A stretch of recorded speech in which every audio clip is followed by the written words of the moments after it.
L'heure est à la nouveauté, mes amis. Bah ouais, aujourd'hui, je vais faire la review d'un DVD. Eh ouais, c'est un truc que j'ai jamais fait auparavant et j'avais envie de me lancer. Faire la review d'un petit DVD, et notamment un DVD de la WWE, WWE Ladder Match, volume 2, parce qu'il y a eu deux volumes et moi je ne possède que le deuxième volume, 3 disques DVD. Alors, deux choses à savoir. La première, c'est que généralement, donc lorsqu'on va sur YouTube et qu'on tape review d'un DVD de la WWE, c'est un mec qui se prend en webcam, il nous présente le DVD, il nous présente les disques, le livret, la pochette, bref, tout le contenu. Moi, je le ferai pas. Moi, je vais simplement m'attarder sur les matchs parce que je considère que, on va dire, l'emballage du DVD, on s'en bat un peu les couilles, hein. Concrètement, qu'est-ce qu'on s'en fout que les couloirs soient bleus, rouges, que les images soient belles. Le plus important, c'est le contenu. Et deuxièmement, cette review, c'est qu'elle va servir à vous faire savoir si oui ou non donc ce DVD mérite la peine d'être acheté. Parce que quand même, lorsque je l'ai acheté en presse, je l'ai payé 34 euros. Alors c'est pas souvent que je paye les DVD aussi cher, puisque j'ai donc pris l'habitude de commander mes DVD sur silvervisionfrance.com, là où les DVD, on va dire, sont quand même à des prix abordables. Mais pour les gens qui se font couiller, à payer donc des DVD qui coûtent la peau du cul. Donc généralement les coffrets c'est 34 euros chez un buraliste qui fait presse. Et les pay-per-view simples ça va jusqu'à 21 euros. Sur Silvervision les coffrets sont qu'à 30, tandis que les Blu-ray pay-per-view ne sont qu'à 16 euros. En Blu-ray en plus. Donc vraiment, c'est très important, surtout en ce moment, avec la crise, tout ça, c'est très important de, si vous voulez acheter des DVD de catch, de bien les choisir. Parce que plus souvent, quand j'étais jeune, j'allais chez Izika, j'allais chez Carrefour, je regardais le dos du DVD, et puis je regardais, plus il y avait de matchs hardcore, plus il y avait de chances que le DVD se retrouve dans mon caddie. Donc c'est tout bêtement que j'ai acheté par exemple les Survivor Series 2008 parce que ça avait l'air d'un DVD cool. Et pourtant je me suis fait quand même assez carotte puisque le pay-per-view est à chier. Donc vraiment c'est très important en ce moment de bien faire attention à ce qu'on achète. Et là, donc, si j'ai payé le DVD Leather Match Volume 2 34 euros, c'est simplement un jour je m'étais fait plaisir, tout simplement. Je m'étais fait plaisir et donc je vais pouvoir vous dire si ce DVD justement vaut ces 34 euros. Parce que, quand même, 34 euros, merde, c'est une somme, hein, et encore plus pour un petit jeune comme moi. Donc, Leather Match Volume 2, 3 disques, donc plein de matchs, je sais plus combien, on s'en fout, ponctués de plusieurs petits segments très courts de 2-3 minutes où Christian nous présente le match qui va suivre ou nous parle de son expérience Leather Match, quelque chose de. C'est pas vraiment très intéressant, hein, il va pas dans le vif du sujet, il va pas dans le côté intéressant qui pourrait nous intéresser.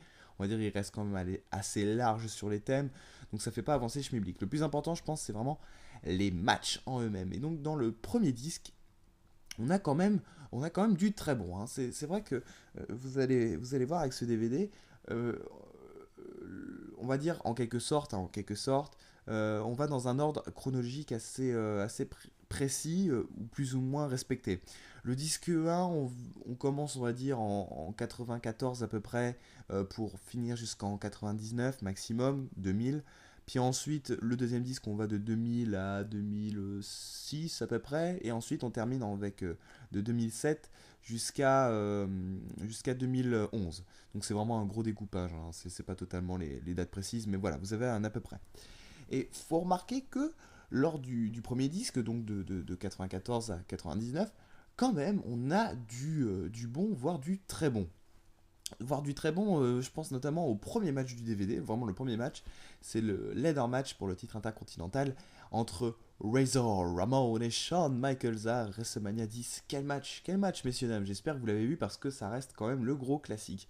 C'est, on va dire, le match qui pose les fondations donc pour la suite de l'histoire de la stipulation, et des matchs surtout présentés dans ce DVD. Alors évidemment, ce n'est pas le meilleur ladder match de tous les temps, mais c'est le premier et on peut pas et on ne doit surtout pas faire abstraction, on va dire, de ce facteur quand même très important. C'est un match de l'échelle où justement l'échelle aura servi beaucoup, car évidemment à l'époque, vous savez, le concept était nouveau et il fallait vraiment l'explorer. Donc c'est avec un duel physique de bout en bout, où les catcheurs auront réellement souffert physiquement, que on va utiliser son échelle plus comme une arme plus que pour, on va dire, faire des petites inventions, contrairement par exemple à un Rob Van Dam ou Jeff Hardy, où vraiment on utilise l'échelle d'une manière assez nouvelle, originale. Vraiment là, le Shawn Michaels Razor Ramon, c'est vraiment un combat très stiff, un combat très dur où ça tacle vite, ça tacle fort avec l'échelle et on s'en sert plus comme une arme, comme une batte de baseball, on pourrait dire, que d'une machine à invention à Spotfest. Mais néanmoins, ça reste quand même un excellent match. Le meilleur match d'ailleurs de WrestleMania 10, je tiens à le dire, avec Owen Hart contre Bret Hart évidemment. On a aussi vraiment du mauvais, hein. Évidemment, par exemple, le match donc, qui s'est déroulé en mars 1994 de la Smoky Mountain Wrestling entre Chris Candido d'un côté et Tracy Moster. Pourtant, Chris Candido est vraiment un catcheur pas mauvais, mais ce match, vraiment, il casse pas des murs, hein, puisque en plus d'être court, les catcheurs ils jouent pas la carte de l'inventivité et du risque dans ce match. Donc il y a peu de spots marquants avec l'échelle, on cherche quand même un peu comment l'utiliser. Et en plus, donc ça se passe dans un gymnase et le chèque donc de 250 $ qui est attrapé à la place au lieu d'un titre, c'est un chèque de 250 $. Le truc il est suspendu assez bas, donc en fait un catcheur il suffirait juste de sauter et d'attraper le billet. Donc c'est quand même, ça perd un peu en crédibilité. Mais évidemment, ce DVD aussi recèle de très très bons matchs, notamment le Stone Cold Steve Austin, Shane McMahon face à. Non, le Stone Cold Steve Austin face à Shane McMahon et Vince McMahon, donc en handicap ladder match, à King of the Ring 1999. Donc, inventivité. Ouais, c'est le mot, je pense, qui définit avec facilité ce match qui opposa Shane et Vince à Stone Cold. À l'époque, on va dire, les McMahon étaient en pleine rivalité face au Texas Rattlesnake. Et la bataille faisait rage, et au final, c'est les McMahon qui auront le dernier mot dans ce match. Plein de spots marrants et inventifs. Que d'ailleurs on ne le reverra pas dans les autres futurs ladder match. La fin du match donc avec la mallette qui se lève toute seule lorsque Steve Austin essaye de l'attraper, c'est tout simplement magique. C'est vraiment priceless. Vous voyez Steve Austin qui monte en haut de l'échelle, il va attraper la valise et la valise monte toute seule. Vraiment, elle remonte dès que Steve essaye de l'attraper. C'est vraiment énorme, c'est super marrant, c'est vraiment super bien trouvé par les bookers. Bref, c'est un très très bon match de ce premier disque.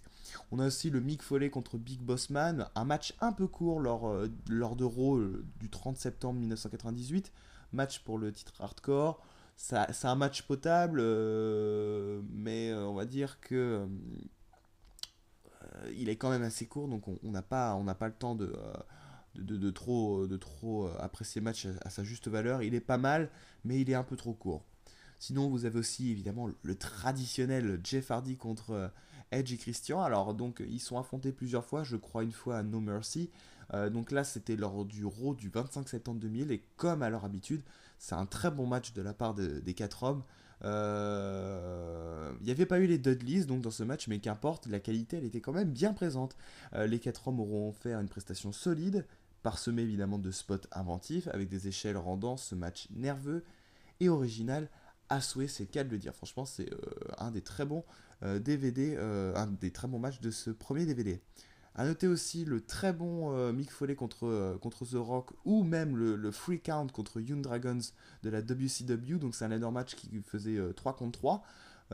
Deux équipes de 3 catcheurs, donc se battant pour un disque d'or musical et un contrat pour enregistrer un disque musical. Bon, c'est la WCW. Hein. Quoi qu'il en soit, même si le prix à gagner tient plus de l'idée Vince russienne, le match en lui-même quand même reste solide. Reste quand même solide. Ouais. Chaque homme aura pu briller pendant le match à sa façon. Et c'est surtout un savoureux mélange de prises high-fly ajouté à des spots très rugueux et très solides avec l'échelle. Donc c'est quand même un très bon match de la WCW. Si quelquefois il a des phases où on se fait un petit peu chier, quand même ça reste du très très bon. Donc vraiment un premier très bon DVD où entre 94 et 2000 on a un peu on va dire commencé à toucher le ladder match, mais ça restait quand même de la qualité.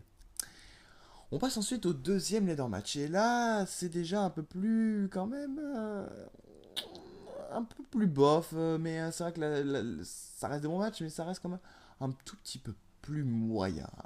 Vraiment, le match donc de ce deuxième disque, c'est évidemment le Money in the Bank ladder match de WrestleMania 23, une pure tuerie avec notamment Jeff Hardy, Booker T, Randy Orton, Edge, Mr. Kennedy, Finlay, CM Punk et Matt Hardy. C'est le meilleur match de ce deuxième DVD. Franchement, de l'histoire des Money in the Bank, ce match restera comme l'un des meilleurs, je pense, avec celui de WrestleMania 24, qui n'est d'ailleurs pas présent sur ce DVD malheureusement. Dans ce match, on a vraiment tout ce dont on a besoin dans un Money in the Bank ladder match.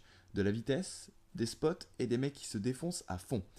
Là, on a franchement les trois. Sans déconner, on a les trois. La vitesse avec notamment un enchaînement de spots plutôt bien équilibré. Donc c'est pas trop de spots en même temps. On a le temps de respirer entre chaque spot. Avec quand même un début plutôt calme, avec quelques prises de catch pour se mettre en jambe. Puis on passe à la vitesse supérieure et on en vient au spot donc où là les hommes présents dans le match vont réellement mettre leur corps en jeu. Je pense notamment à Edge et Jeff Hardy, ce spot mémorable que vous connaissez tous, encore ancré dans l'histoire de WrestleMania où Jeff saute sur Edge qui est allongé sur une échelle. Donc bon, je vais pas vous spoiler l'intégralité du match, mais c'est vraiment le match de ce deuxième disque. Donc si vous avez du temps à tuer, je vous conseille d'aller sur YouTube pour le regarder. On a également aussi le très bon ladder match pour l'unification du titre européen et du titre intercontinental entre donc Rob Van Dam et Jeff Hardy. Donc c'est un match un peu court, mais pour le temps que ça dure, quand même, on s'éclate bien. Donc pas ensuite que les deux se réaffronteront donc à SummerSlam, toujours dans la même stipulation, pour nous offrir une confrontation considérée comme une des meilleures de l'année. Ici, on a littéralement une très bonne mise en bouche de ce qui surviendrait donc plus tard dans l'année à SummerSlam. Comme j'ai dit, un peu court, mais une très bonne confrontation pleine de vitesse et surtout de spots inventifs. C'est le point fort de ce match où chacun n'hésite pas à mettre son corps en danger pour blesser l'autre. Et dans ce match, quel que soit l'attaquant sur le spot, il souffrira autant que celui qui encaisse la prise. Parce que ça reste quand même assez énorme. C'est que donc dans le premier DVD, on était un peu, on va dire, dans la découverte de l'échelle, je pense. Vraiment la petite découverte. On cherche à faire mal à son adversaire comme on peut avec l'échelle. Et là, donc dans ce match, vraiment, on passe à la vitesse supérieure et on trouve des choses super intéressantes à faire. Vous verrez dans le Rob Van Dam Jeff Hardy, il y a vraiment de très bonnes choses faites avec l'échelle et des spots qu'on n'imaginerait même pas nous-mêmes. Donc vraiment, c'est l'un des très bons matchs. Autre bon match, mais sans plus, c'est donc le Charlie Haas contre Shelton Benjamin contre Eddie Guerrero et Tajiri.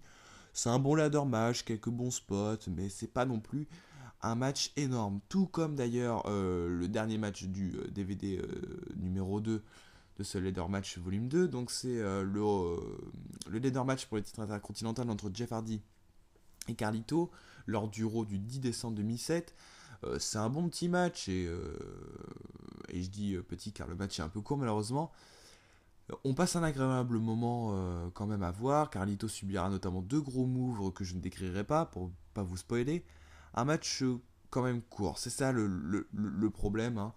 Sinon, on a également et là, c'est quand même une bonne surprise. Par contre, c'est une bonne surprise. Le match est moyen, mais ça reste quand même une bonne surprise. Donc, c'est le seul ladder match qui opposa deux femmes. Et pour une fois, moi qui a quand même un très mauvais œil sur les femmes dans le monde du catch, je me suis amusé.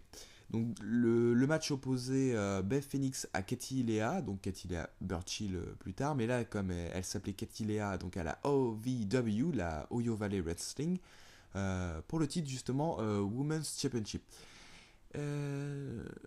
Donc le combat, c'est quand même une surprise parce que le combat est quand même très physique, hein. Un peu court, c'est vrai, hein, mais c'est pas étonnant, mais néanmoins quand même très plaisant à regarder car les deux femmes n'y ont pas été quand même dans le dos de la cuillère. Hein. Elles n'hésitent pas à exécuter des gros spots du haut de l'échelle. Un match un peu lent mais qui est quand même compensé par une bonne prestation des deux femmes qui auront mis leur corps en jeu sans souci face à un public plutôt bien réactif.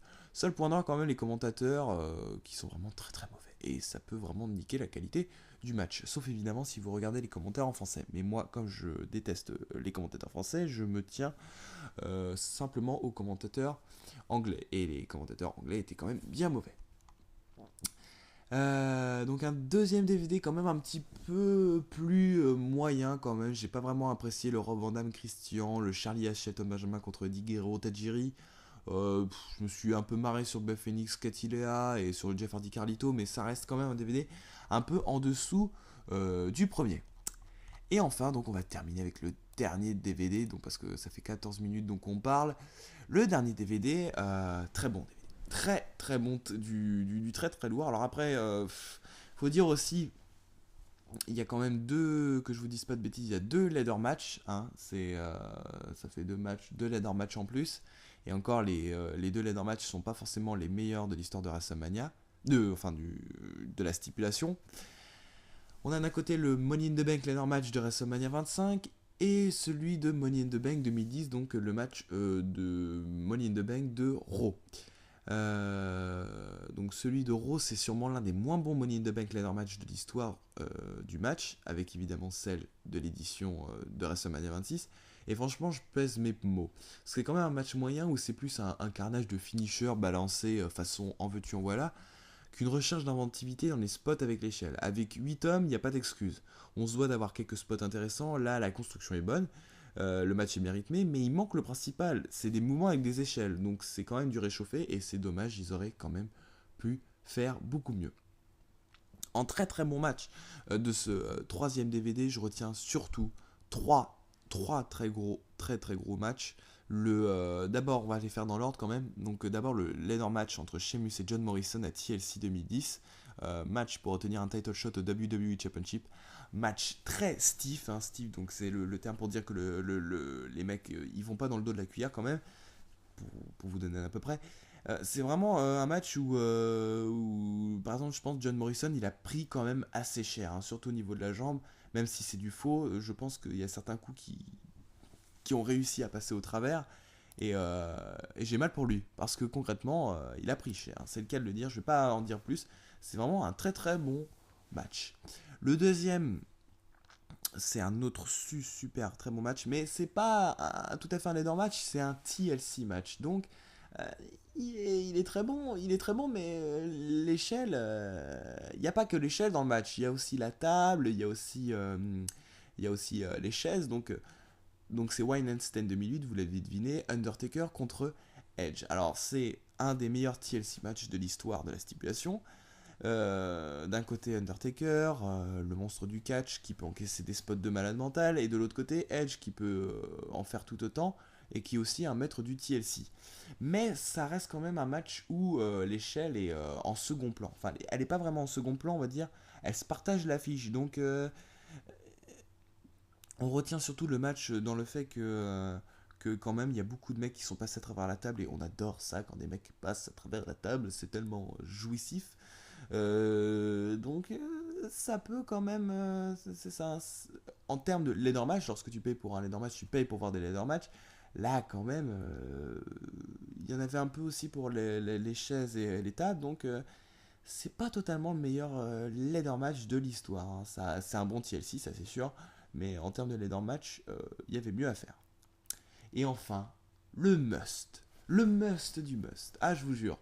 Je termine sur ça parce que franchement, c'est